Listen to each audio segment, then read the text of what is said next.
on a un invité de marque et j'en suis profondément émue et touchée parce qu'en termes de service, je pense que tout le monde connaît l'aventure du Club Med. Donc Serge, si vous pouvez nous rejoindre avec Charles-Henri, je voudrais juste, même si Charles-Henri l'avait prévu, mais je vais quand même retracer un petit peu votre brillante carrière, un entrepreneur comme il s'en fait peut-être plus ou qui renaît de ses cendres. Donc vous avez, au-delà d'être diplômé, hein, vous savez que les diplômes c'est une chose, mais ce qui est important c'est être entrepreneur et avoir un état d'esprit d'entrepreneur. Vous avez gravi les échelons du Club Med à partir de 1970, de géo à chef de village, directeur des opérations monde.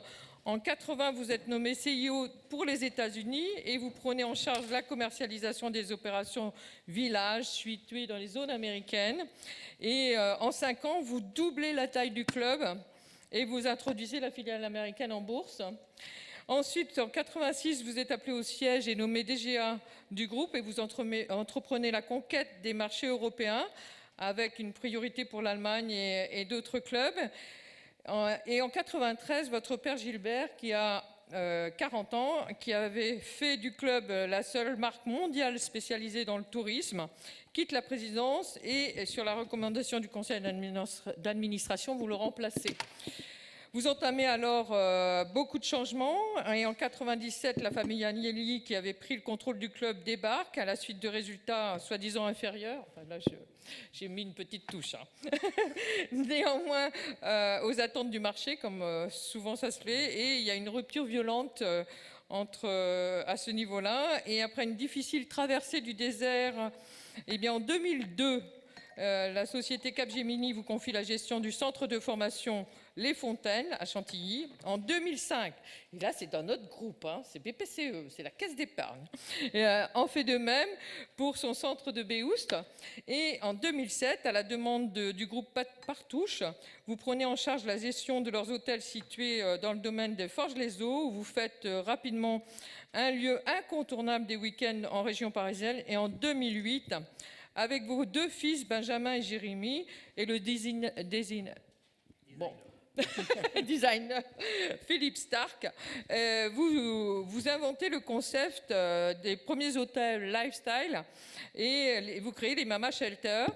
Ce concept va connaître bien évidemment un grand succès. 16 hôtels vont voir le jour à travers le monde. Et en 2021, la famille Trigano vendra ses parts au groupe Accor.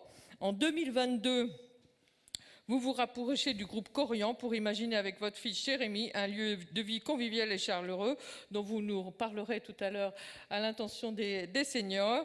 Et il y a déjà des résidences à Casablanca qui ont ouvert et un projet à Nice, je crois. Et vous êtes toujours en action, toujours en activité, avec plein d'idées nouvelles. Et donc Serge, nous sommes très heureux de vous avoir parmi nous tous et un grand merci pour votre présence et merci à Charles-Henri de l'interroger sur tous les secrets qu'il ne nous a pas livrés, qu'il va peut-être nous livrer en termes d'innovation, puisque vous êtes reconnu comme étant quelqu'un qui a toujours innové au cours de sa carrière. Merci infiniment et avant, je pense qu'on peut l'applaudir parce qu'il a un agenda incroyable. Merci Maryse. Alors là, tu as lu la bio un peu officielle. Ah bah oui. Moi, j'ai lu ce livre et il m'a profondément touché. Vous vous souvenez, on s'était vu fin juin. C'est pour ça que j'ai proposé à Maryse de vous faire venir parce que vous aviez parlé énormément avec votre cœur dans cet événement, cet autre événement à DPGSI. Et ce que vous racontez dans votre livre, c'est presque poignant parce que vous racontez toute une vie. Notamment, je trouve ce que vous dites sur votre père. C'est dit avec beaucoup de délicatesse, beaucoup de respect, etc. Et je voudrais que vous juste, là on a eu la bio un peu officielle, mais en quelques minutes, qu'est-ce que vous allez nous dire dans ce livre, finalement ? Écoutez, moi j'ai essayé de raconter un petit peu l'aventure de la famille, de mon grand-père avec l'affaire de camping, du Club Méditerranée et puis du Mama Shelter. Moi, il y a une anecdote que j'ai beaucoup racontée et qui pour moi dit tout. Gilbert était président du club et un jour le secrétariat lui dit « On a reçu un appel du Vatican, le pape Jean-Paul II aimerait vous rencontrer ». Bon. Gilbert dit ok, c'est encore un canular, c'est une blague. À l'époque, le club méditerranéen des années 80 avait une certaine image de liberté des mœurs, caricaturée par un certain film Les Bronzés. Donc on se dit ok, c'est pas sérieux, laissons tomber. Et puis 15 jours après, la même assistante dit à Gilbert, on a reçu un appel un petit peu courroucé du Vatican. En principe, quand le pape demande à rencontrer quelqu'un, on répond positivement. Et donc là, Gilbert fait marcher ses réseaux, se renseigne, et puis il s'aperçoit qu'en fait, le pape, qui était un grand sportif, c'était Jean-Paul II, avait un coach qui était en fait un GM du club et qui devait lui raconter quelques anecdotes sur le club quand il faisait des balades. Et donc le pape avait effectivement envie de rencontrer Gilbert. Pour vous faire l'histoire courte, on se retrouve quelques mois plus tard à la suite d'un non-protocole au Vatican et on est installé en randonnion, ma maman, mon épouse, Gilbert, et le pape arrive vers Gilbert et dit alors monsieur Trigano, dites-moi un peu ce que c'est que votre métier avec ce club méditerranéen. Et Gilbert lui dit, sa sainteté, mon métier ça consiste à regrouper, à réunir des hommes et des femmes du monde entier dans les plus beaux endroits et à essayer de leur apporter un peu de bonheur. Et le pape le regarde avec un sourire que j'oublierai jamais. Il lui dit, mais alors Trigano, nous faisons le même métier. Voilà. Et donc tout est dit. Apporter du bonheur aux gens, c'est la marque de fabrique de la famille Trigano. Et c'est ce qu'on a essayé de faire dans l'époque du club et dans l'histoire. Alors j'ai essayé de rechercher rapidement la photo, on vous voit. Donc, parce qu'il y a quand même la photo dans le livre. Hein. Si vous voyez le livre, il y a pas mal de photos de votre famille, de votre histoire, et on s'aperçoit effectivement que c'est vraiment le pape qui est à côté de Gilbert, ou Gilbert qui est à côté du pape. C'est pas un montage. C'est pas un montage, et on vous voit aussi. Alors, mais quand même, moi je trouve que cette histoire que vous racontez dans votre livre, c'est vraiment une sacrée histoire de résilience. Parce que vous avez souffert quand même, il faut le dire. Après 97, on le sent dans le livre. Donc il a fallu se reconstruire, si vous voulez. Et moi, ce que j'aimerais, c'est que vous parliez, vous voyez, un peu avec votre cœur, comme vous l'avez fait. Comment s'est passé ce passage d'une aventure formidable du Club Med pour arriver au Mama Shelter? Écoutez, très honnêtement, pour moi, le club, c'était pas un métier, c'était ma vie. Hein. Oui, Je suis né en 46, le club est né en 50. Gilbert a participé à l'ouverture du club avec Gérard Blitz, qui est l'homme qui a fondé le club. Et donc, moi, toute ma jeunesse, elle était bercée dans le club. Je passais mes vacances au club. Pendant mes vacances universitaires, je faisais géo l'été au club. Donc, je pensais que j'allais mourir au club. Vous avez même été directeur de plusieurs clubs. J'étais chef de village. Ouais, chef de village, pardon. Donc voilà, c'était un métier passionnant, c'était une forme de vie qui touchait à tout. Gilbert, quand il revenait de voyage, nous racontait comment il avait réussi à séduire le roi du Maroc, le président du comité du Parti communiste de Yougoslavie, enfin sur l'importance qu'allait avoir le tourisme dans les années à venir et qu'est-ce qu'il allait faire du club. Et c'est vrai cette histoire, il mettait ses pieds dans l'eau, dans les plages, il tâtait l'eau, c'est ça?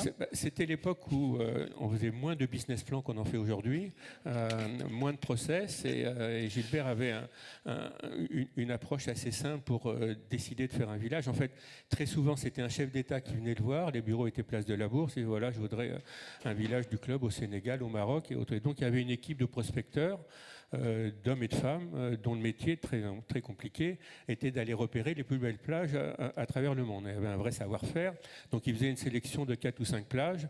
Et après, c'est Gilbert qui venait et qui, effectivement, remontait son pantalon, marchait quelques pas dans l'eau et disait c'est là qu'on fait le village du club. Les banquiers se ruaient pour le financer, tout le monde était beau, la vie était belle, tout était facile. Et encore une fois, il n'y avait pas de tous les process qu'il y a aujourd'hui. Et ça marchait un peu plus à l'intuition. Oui, en fait, c'était un sourcier. Et il signait le contrat. J'ai assisté à quelques signatures de contrats sur un bout de nappe dans un restaurant à la fin d'un déjeuner avec un investisseur. Et on n'était pas sur les contrats de 2000 pages d'aujourd'hui, revus et corrigés par tous les avocats de la terre. Voilà. Donc c'était une autre époque, c'était une autre histoire. Et moi j'ai eu la chance d'être bercé dans cette vie-là. Voilà. Et donc quand effectivement, à la suite d'une année où les résultats sont inférieurs aux attentes du marché, comme on dit 87-97, la famille Agnelli me vire du club. Voilà. Et donc ça a été effectivement un petit peu violent. Parce que comme toutes les belles histoires d'amour, quand elles se terminent mal. Et que notre successeur a souhaité casser l'image des Trigano pour affirmer qu'il prenait le pouvoir. Voilà. Et donc ça a été un peu difficile, violent. Les gens oublient votre numéro de téléphone. Moi, je l'ai raconté, donc je le dis d'autant plus facilement aujourd'hui que quand on a décidé de se relancer dans l'affaire du Mama Shelter, j'ai commencé par appeler toutes les banques dont je tairai le nom par politesse, qui étaient les banques qui faisaient le tour de table du club. Et Eh ben, ils ne m'ont pas répondu, quoi. Les mêmes qui, quand j'étais président, me disaient vous avez besoin d'1 milliard de francs, d'euros, de Deutschmark ou de dollars, on vous les prête. Ils avaient oublié de me répondre. Et quand ils me répondaient, ils m'envoyaient balader en disant votre truc ne marchera pas. Faites plutôt un village de vacances. Et la seule banque qui a bien voulu nous faire confiance, c'est la Caisse d'épargne. C'est elle qui a financé le premier Mama Shelter de la rue de Bagnolet. Donc, dès qu'il y a quelque chose de la Caisse d'épargne ou de la BPCE, j'arrive en courant et je vous remercie. Bon, splendide. Et alors, cette idée du Mama Shelter, pour revenir, c'est venu comment? Comment est-ce que vous avez eu cette intuition? Parce que vous le dites dans le livre, les villages, c'était en dehors, c'était loin des endroits magnifiques. Là, vous vous êtes dit, on fait un truc magnifique au centre d'une ville, c'est ça? Et en plus, du côté de Bagnolet, il fallait quand même être gonflé pour aller mettre un hôtel. Pour être tout à fait honnête avec vous, au début, l'idée c'était de dire on va refaire un village de vacances et on va leur montrer qu'on n'a pas été aussi nul que ce qu'ils ont bien voulu dire. Donc on avait trouvé un site dans la région de Marrakech pour faire un très beau resort. Ah oui, vous le racontez dans l'histoire. Et puis les choses ne passent pas comme prévu. Bon, voilà. Et en fait, on se met un peu à réfléchir et à se dire qu'en fait, le monde est en train de changer. On est au début des années 2000. Ce qui avait fait le succès du club et des grands tours opérateurs, les Nouvelles Frontières et autres, c'était une époque où on partait 2-3 semaines en vacances, où on se décidait très longtemps à l'avance, où la famille était très solide, où la Méditerranée était une mer de paix et où le soleil n'apportait que du bonheur. Au début des années 2000, la famille, il y en a un couple sur deux se termine en divorce. La Méditerranée, malheureusement, est une mer un peu plus compliquée. Le soleil, on vous dit que ça donne le cancer. Et plus personne ne part 3 semaines en vacances. Et donc, on s'est dit, il faut peut-être imaginer autre chose. Où est-ce qu'on pourrait se poser et on se dit, peut-être que le territoire sur lequel il y a des choses à faire, c'est les villes. Parce que les maires des villes ont fait un travail formidable. Ils se sont réinventés. Les villes sont faciles d'accès avec les TGV, les low cost et autres. Et on peut avoir envie de partir 2-3 jours, passer un week-end dans une ville. Et c'est comme ça qu'est partie l'idée, avec un point fort qui est de dire on va ouvrir nos hôtels sur les populations de la ville. C'est-à-dire jusqu'à l'arrivée de ce qu'on appelle le lifestyle, les Mama Shelter, et on a aujourd'hui beaucoup d'autres hôtels dans le même style. Un hôtel, on rentrait pour dormir, on posait sa valise, on prenait une douche et puis on sortait. Nous, on s'est dit l'hôtel va être une destination en soi, ça va être un lieu de vie. Voilà. Et d'ailleurs, certaines fois, quand je ne savais plus quoi raconter aux journalistes, je disais que le Mama Shelter, c'est un bar avec des chambres au-dessus. Voilà. Et c'est un peu ça l'histoire. Bar et restaurant quand même. Bar et restaurant. Parce que n'oubliez pas quand même que vous avez quand même vraiment associé le restaurant à l'hôtellerie et que le restaurant, vous le dites dans le bouquin, le restaurant c'est pas juste un truc à part, enfin un truc secondaire dans l'hôtel, c'est l'inverse quasiment que vous avez fait. Voilà, et donc on s'est dit essayons de faire de trouver ce concept d'hôtellerie de ville différente dans lequel les gens pourraient passer une soirée, passer un week-end, écouter un concert, danser, jouer au baby-foot. On a eu la chance de travailler avec ce designer formidable qui est Philippe Stark. Moi, de travailler avec mes 2 fils qui ont apporté la modernité. Et c'est comme ça que l'histoire. Et qui sont très différents. Hein. Très différents. C'est drôle, la façon dont vous décrivez vos 2 fils. Il y en a un qui est quand même un peu créatif, un peu tout fou, et puis l'autre qui est quand même beaucoup plus structuré, quoi. C'est ça. Donc finalement. Non, mais c'est un peu ce que vous dites. Vous le dites. Alors, on va quand même venir sur les thèmes de la matinée. Sinon, la présidente ici... alors, vous avez, dans vos 2 époques de vie professionnelle, la première et la deuxième, vous avez cherché à révolutionner l'expérience client. Qu'est-ce qui vous a poussé et vous conduit à être toujours un peu précurseur dans ce domaine? Et quelle est votre vision personnelle de l'expérience client? Vous voyez, à la fois au niveau du Club Med, en partant par exemple des campings, quoi, je veux dire, et puis jusqu'au Mama Shelter. Écoutez, nous, ce qu'on a essayé de faire, c'est de créer des univers, c'est de créer des lieux dans lesquels les gens se sentent bien, que ce soit les villages de vacances du club sur les plus belles plages du monde ou que ce soit l'idée des Mama Shelter. C'est l'idée quand on pousse les portes d'un village de vacances ou quand on pousse les portes d'un hôtel Mama, on se retrouve dans un univers différent, où tout le monde est beau, tout le monde est gentil, où on essaye d'anticiper les envies des gens, et où on a toujours accordé plus d'importance, tant dans l'histoire du club que dans l'histoire du Mama, aux parties communes, au lieu de réception, à l'expérience sportive pour le club ou musicale pour le Mama, plutôt qu'aux chambres. Pendant les premières années du club, l'hébergement était très spartiate. C'était d'ailleurs des cases polynésiennes, il n'y avait même pas de sanitaire à l'intérieur de ces cases. Et les gens se battaient pour y aller parce qu'il y avait cette vie. Voilà. Et donc je crois que la marque de fabrique de ce qu'on fait, c'est ça, c'est de mettre en scène des lieux trouver des lieux, les plages ou les villes, les mettre en scène, et après embaucher des garçons et des filles plus sur leurs attitudes que sur leur diplôme, et d'essayer de faire en sorte qu'ils aient envie de faire partie du spectacle, et qu'ils aient envie moi, je dis notre métier, c'est d'apporter des petites bulles de bonheur à nos clients. Voilà, on est bien au-delà de vendre un repas, bien au-delà de vendre une chambre. L'idée, c'est d'aller très au-delà de ça. Et c'est un peu ça, peut-être la trame commune aux deux aventures, cette notion d'expérience, cette notion avec, encore une fois, et je crois que c'est un petit peu dans le thème de vos réunions, l'importance accordée aux collaborateurs. Enfin, on va y venir justement. Mais alors, ce qui est très intéressant, ce que vous racontez comme histoire, cette expérience unique qu'on essaye d'avoir, et ce que vous avez développé au club Méditerranée et puis à Mama Shelter, c'est, je ne sais pas si vous connaissez Southwest Airlines, le low cost, mais si vous vous souvenez du modèle de Southwest, leur raison d'être, dès le départ, ils ont dit, c'est offrir la possibilité de prendre un avion. En fait, c'était la démocratisation du transport aérien. Et cette entreprise aérienne, ça fait 52 ans qu'elle existe. Elle n'a quasiment jamais perdu d'argent, excepté, je crois, en 2020, pour vérifier les comptes. Mais ce qui est extraordinaire, c'est le discours du président, et qui malheureusement est décédé, là, le fondateur, qui disait qu'il voulait absolument offrir une expérience complètement différente. Il faisait chanter ses hôtesses, il dit aux pilotes attention de raconter des bêtises. Moi-même, j'ai pris plusieurs fois des vols Southwest, c'est quand même, il raconte des conneries, quoi.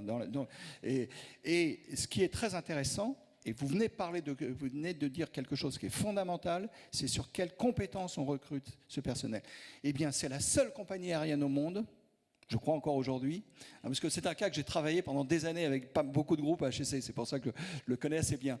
Et bien sur les compétences humaines, on va dire, les soft skills, qu'on dit aujourd'hui, il y a quand même deux métiers où il faisait un peu gaffe aux compétences hard, c'est les pilotes et les ingénieurs de maintenance.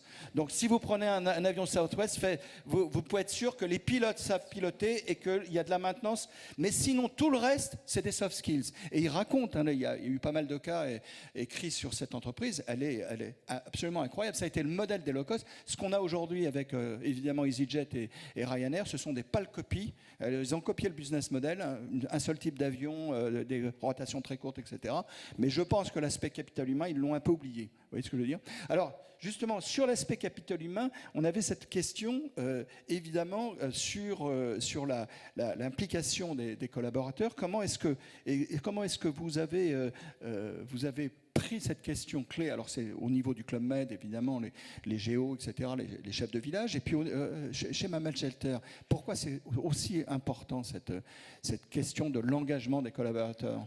C'est la clé, enfin, en tout cas pour moi, ça a été la clé de notre réussite dans les deux aventures, c'est que les collaborateurs, les géos d'hier et les staffs, les Mama Gang d'aujourd'hui du Mama Shelter, s'approprient l'entreprise. Oui. C'est-à-dire ce sentiment d'appartenance, pour moi, c'est ça qui fait la différence. C'est-à-dire que quand vous rentriez dans un village du club ou quand vous rentrez dans un Mama, les gars et les filles sont fiers de vous recevoir, de s'occuper de vous, fiers d'appartenir à cette boîte qui leur raconte une histoire, qui leur permet d'évoluer. On est dans des métiers, le métier de l'hôtellerie, de la restauration, soit on les prend d'une façon basique et ils sont sans aucun intérêt, soit on les prend en se disant que ça peut être une ouverture sur la vie et que ça peut être une école de vie.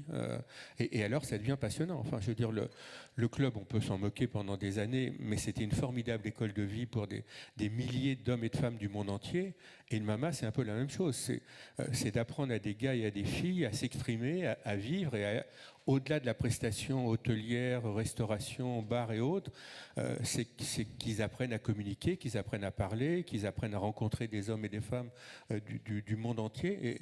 Et c'est ça qui fait la richesse de notre métier, c'est ce sentiment de rencontre et puis d'évoluer dans l'entreprise. Enfin, au club, la promotion interne était la clé du fonctionnement. On n'a jamais embauché un directeur d'hôtel, chef de village. On a toujours pris des gars et des filles qui ont évolué de l'interne et on essaye de faire...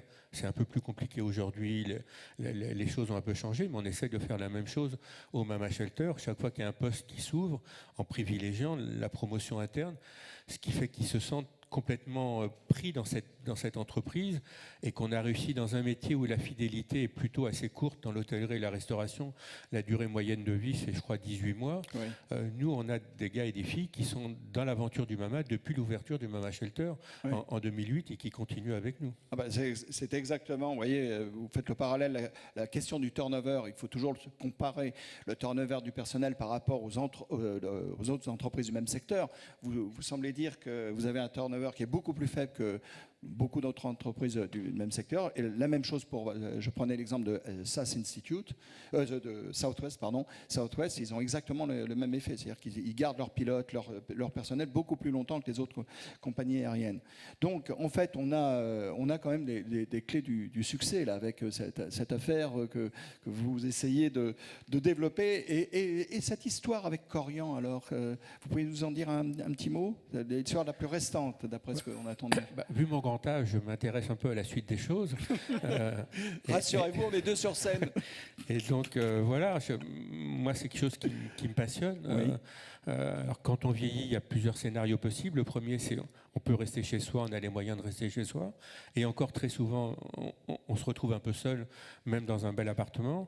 Et après, il y a 3 séquences. Il y a ce qu'on appelle les résidences seniors, qui sont pour des hommes et des femmes qui ont vieilli, qui sont autonomes, la plupart du temps qui ont perdu l'homme ou la femme de leur vie, qui se retrouvent seuls. Après, il y a les maisons de retraite médicalisées. Puis après, il y a les EHPAD qui sont le début de la fin. Voilà.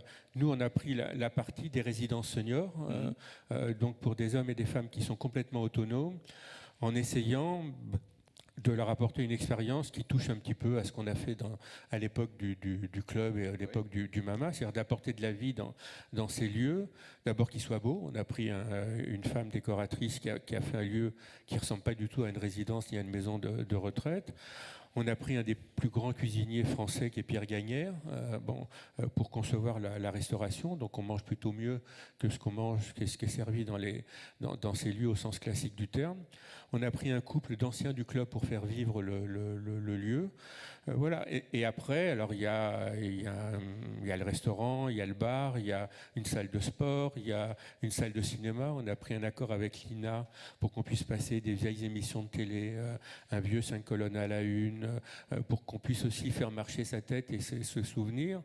Voilà, l'idée c'est qu'il faut faire marcher son corps, faire marcher sa tête, faire marcher son cœur.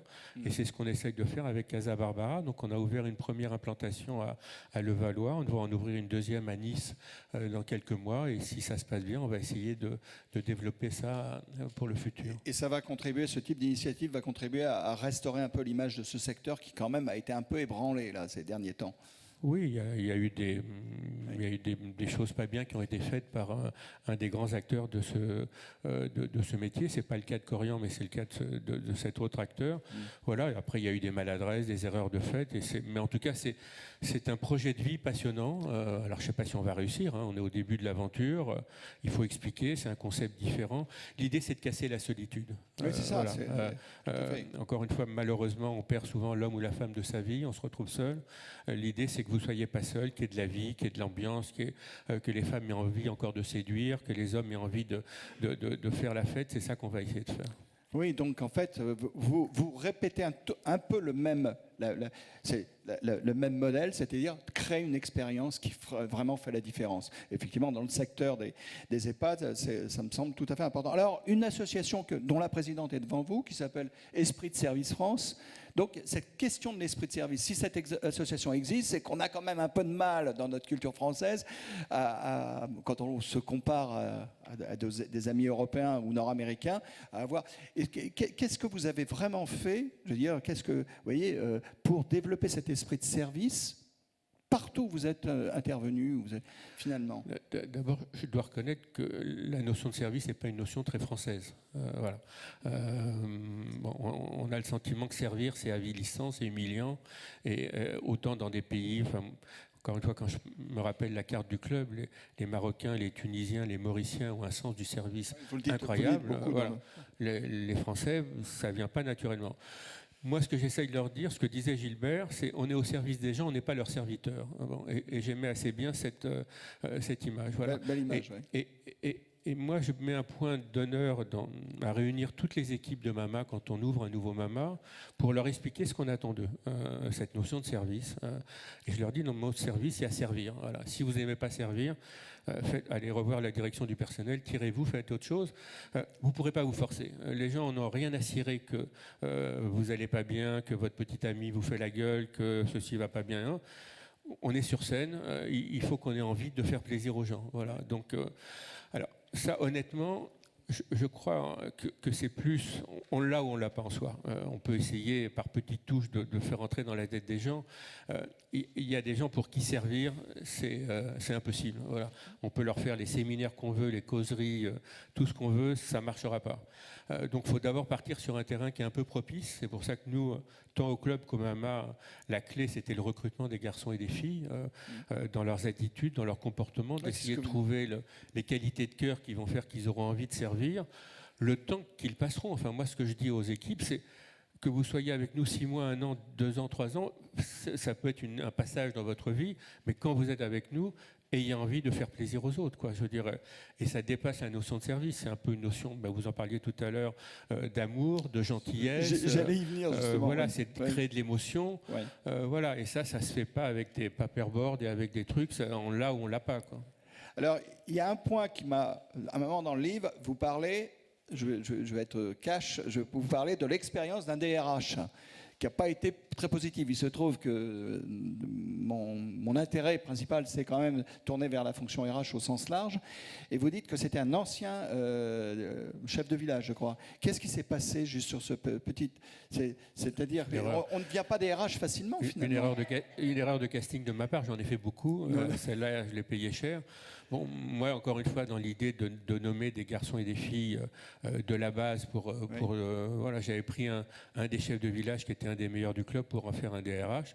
C'était une vraie connerie. Voilà, c'est le gars qui avait la photo de Gilbert dans son bureau. Le conseil d'administration qui me destitue est à 13h. À 13h05, il prend la photo, il la range dans un tiroir et voilà, et il oublie tout ce qu'il a fait avec nous et voilà. Donc et puis il n'a pas été très bon avec les équipes. Enfin, il s'est mal comporté.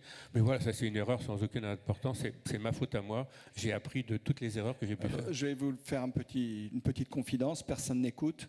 En fait, j'ai eu ce garçon, je crois que c'est lui, mais vous ne le citez pas, une fois dans un programme de 4 jours à HSC au début des années 90. Donc c'est pour ça que quand j'ai lu cette phrase, et effectivement, alors c'était pas vraiment un programme RH au sens strict, il y avait du management, etc.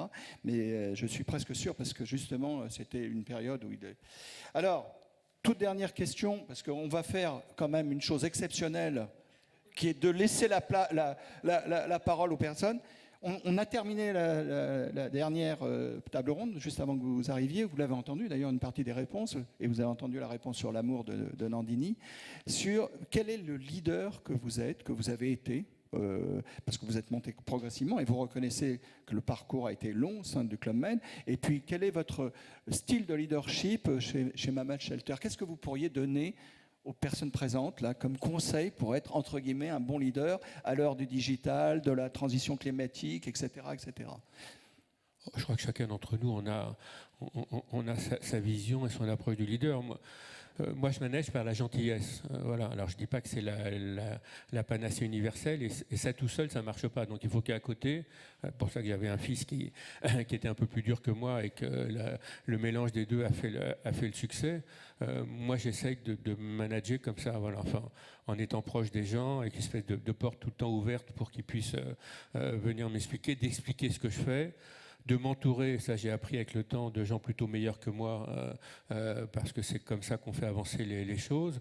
Et voilà, mais après, enfin, je pense que autant il y a de leaders dans cette salle, autant on a notre façon à nous de manager. Ce qui compte, c'est qu'on ait des valeurs. Ce qui compte, c'est qu'on ait envie de faire avancer sa boîte, son entreprise.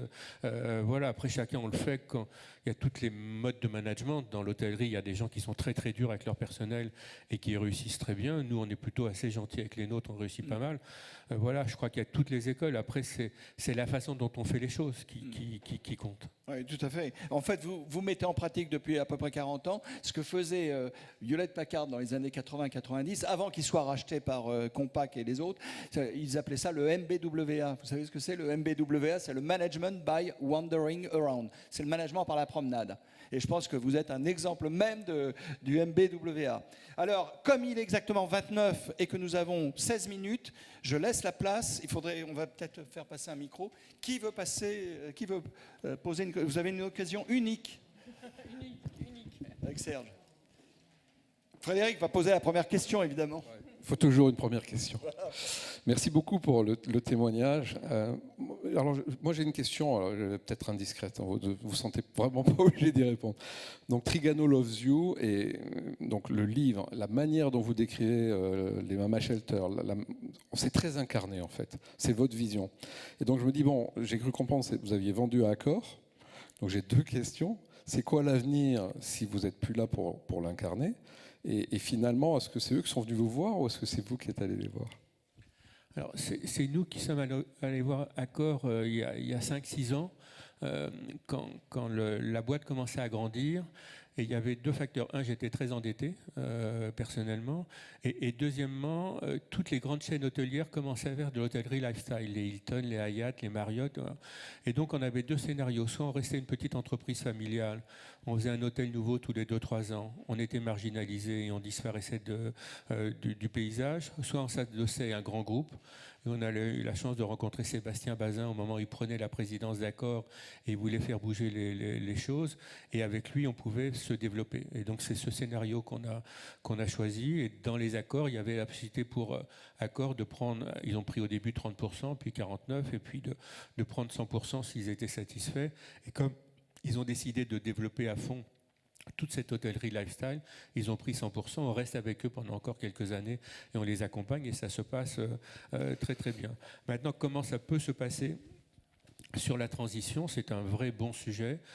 On passe beaucoup de temps avec eux pour essayer de faire passer le message. Moi, je continue à tourner dans les mamas pour expliquer qu'est-ce qu'on essaye qu'est-ce qu'on a essayé de faire et qu'est-ce qu'on veut continuer à faire pour que la marque garde son esprit, son ADN. Voilà, il y a aujourd'hui 16 Mama Shelter. Il y en a une dizaine en construction dans le monde. On ouvre dans quelques semaines un Mama à Dijon, à Rennes, à Nice. On va signer Casablanca, Marrakech, Medellín. On ouvre un Mama à Dubaï dans quelques mois. Sans le groupe Accor, on n'aurait jamais pu faire ça. Voilà. Et donc, on a décidé de privilégier ça et on travaille sur d'autres projets hôteliers avec mes fils qu'on devrait présenter dans quelques semaines. Merci.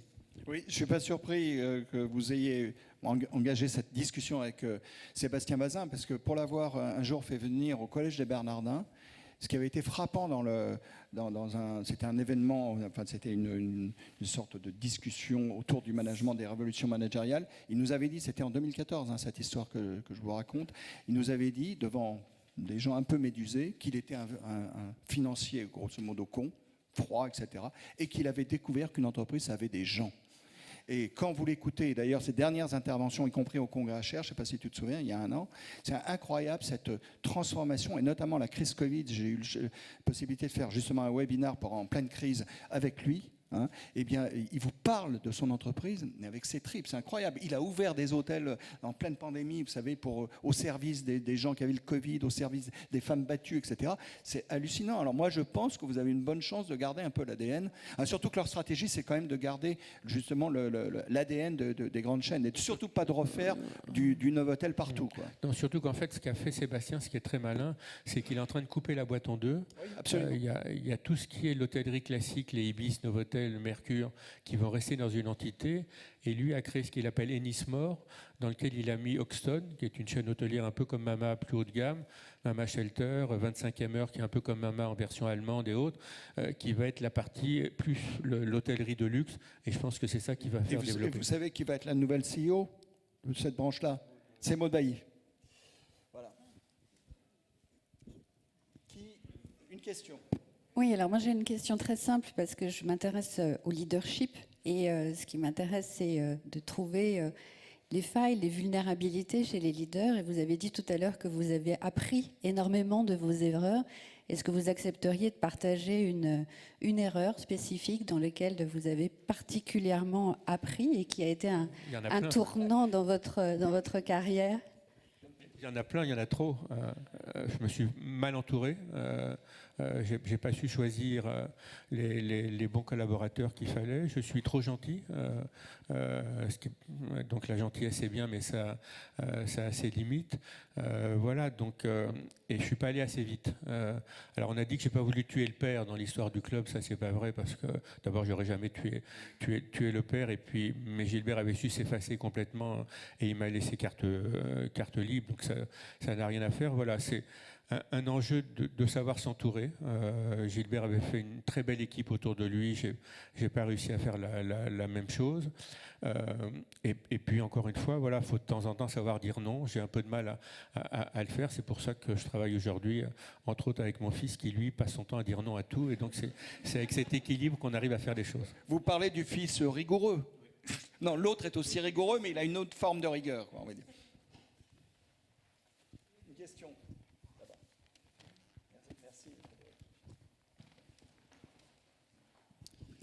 Vous évoquiez le faible poids des process dans les années 80. Alors vous avez précisé que c'était une autre époque et ça a forcément évolué même dans votre entreprise, même à Mama Shelter. Mais je voulais savoir si il pèse moins que peut-être dans d'autres entreprises. Est-ce que il y a une plus grande souplesse, il y a une plus grande parcimonie? Tant au Mama qu'au club, définitivement oui. On a voulu faire en sorte que nos équipes, à commencer par les managers, que ce soit les chefs de village hier ou les managers aujourd'hui, passent le moins de temps possible dans les bureaux. Voilà. Leur bureau, c'est le bar, c'est le restaurant, c'est là où l'action se passe, c'est là où il y a les clients, c'est là où on voit ce qui va bien ou ce qui ne va pas bien. Et donc, l'idée, c'est effectivement de limiter les process. Alors, on fait des business plans parce qu'il faut en faire et que les banquiers adorent ça, mais c'est pas une fin en soi, quoi. Je veux dire, c'est voilà. Et effectivement, peut-être la seule crainte qu'on peut avoir pour répondre à la question que vous venez de poser, c'est que la mainmise d'accord dans les mamas amène plus de process et que les gars passent plus de temps à remplir. Enfin, on a eu une petite réunion avec des directeurs d'hôtel il y a quelques semaines. Ils nous disaient, mais on commence à passer trop de temps à remplir des documents. Voilà. Et ça a été pareil dans l'histoire du club. Quand on a commencé à vouloir en faire remplir des papiers au chef de village, on a un peu perdu l'âme de ce qui faisait la force du club. On est dans des métiers, encore une fois, dans lesquels il faut des process, il faut qu'il y ait de la rigueur, enfin, et ça on sait faire, mais il faut que l'humain soit privilégié. Voilà, il faut que les gars aient le sentiment de pouvoir s'épanouir dans nos lieux, et si on les enferme dans des carcans de process et autres, on ne fait plus rien, et puis la boîte se désagrège, et en tout cas dans notre métier, vous devenez une chaîne hôtelière banale comme tout le monde, et ça n'offre plus d'intérêt, et l'attractivité du Mama Shelter disparaîtra. Pour aller juste dans la continuité de ce qui vient d'être posé, il y a quand même la question, on l'a vu depuis ce matin, la question de la révolution digitale. La solution omnicanal. Et dans le monde de l'hôtellerie-restauration, on voit bien les bénéfices, mais quels sont les risques pour vous? D'abord, nous, l'arrivée de l'Internet, ça a été notre chance. Nous, le Mama est né pratiquement avec l'arrivée d'Internet, et donc on a pu, contrairement aux hôtels qui étaient enfermés dans tous des process longs, casser tous les codes, se payer un outil de réservation qui a permis, au départ, on faisait 90% de nos ventes en direct, ce qui était unique dans l'hôtellerie. On ne passait pas par les agences de voyage et par les sites. Donc ça nous a permis de révolutionner tout à fait le process de booking. Et puis on est dans un monde où, grâce à Internet, ce sont en fait nos clients qui font notre marque. Nous, Mama Shelter, on n'a pas dépensé un centime en communication. Voilà. On n'a pas acheté un espace, on n'a pas fait un message à la radio. C'est Instagram qui fait la marque. Ce sont nos clients qui racontent notre histoire. Moi, par exemple, je ne crois pas du tout aux étoiles, au classement des étoiles dans les hôtels. Je crois que les gens aujourd'hui ont dépassé ça, et ce qui compte, ça va être l'expérience d'un ami à moi qui est allé en tel hôtel et qui va me dire qu'il est bien ou pas bien. Il y a des 2 étoiles magnifiques et il y a des 4 étoiles pourries sans aucun intérêt. Voilà, donc tout ça a changé la donne et ça nous amène à une plus grande transparence. Maintenant, le risque, c'est bien évidemment, si tout est digitalisé, s'il n'y a plus de rapport humain, vous déshumanisez le truc, et ça, c'est le risque sur lequel on va être confronté dans notre prochaine aventure. Oui, en fait, ce que vous venez de dire au niveau de la communication des clients entre eux, les jeunes font la même chose vis-à-vis de leur manager. Hein. Je vous signale qu'il n'y a plus besoin d'enquêtes comme Great Place to Work. Ils communiquent, ils disent celui-là, c'est un gros con, il ne faut pas aller dans cette entreprise. Voilà. Et ça, on le voit partout. Hein. Les Facebook, les réseaux Facebook et autres, les jeunes ne s'embarrassent pas de. Hein, et ils nomment en plus les managers en question, ce qui est quand même un peu gênant. Alors, on y reste 5 minutes. Qui a encore une question brûlante ?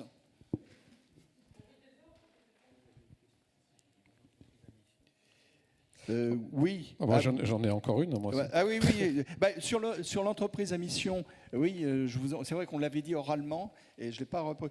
Qu'est-ce que vous en pensez ? Celle-là, je l'aime bien, ça. Oui, sur l'entreprise à mission. Parce que j'ai 2 réponses à vous faire. Une réponse politiquement correcte, c'est formidable, les entreprises à mission. Ma vraie réponse, c'est que j'y crois pas du tout.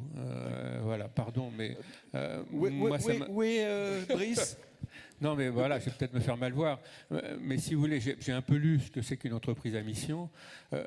Moi, ma mission, c'est d'apporter du bonheur aux gens. Bon. Comme disait le pape. Voilà, comme disait le pape. Et je ne vois pas un inspecteur de l'administration française venir demain me contrôler sur la notion de bonheur apporté aux clients. Je pense qu'on a d'abord assez de contrôle dans notre vie entre l'URSSAF, la médecine du travail, les impôts, les trucs, les machins, pour rajouter le contrôle de l'entreprise à mission. Merci beaucoup, on a déjà donné. Et deuxièmement, moi, la mission, enfin, on l'a ou on ne l'a pas dans notre cœur, dans nos tripes, et on a envie de la transmettre à nos équipes. On n'a pas besoin de l'écrire sur un diplôme et de le mettre en... Voilà, donc j'avais lu cette question et je tenais à faire cette réponse. Vous avez raison. Voilà, vous m'avez rappelé que j'avais mis la question. Merci. Une toute dernière... Enfin, si, on a juste 5 minutes. Alors, puisque j'en profite. Hein. Dans l'hôtellerie, j'ai l'impression qu'il y a une tendance, puisqu'on parle relations humaines, à déshumaniser tout ce qui va être bas de gamme. Et finalement, la relation humaine, ça va être réservé à ce qui va être cher. Est-ce que c'est ça la marque, finalement, de la tendance ? Si tu veux de l'humain, il faut payer cher.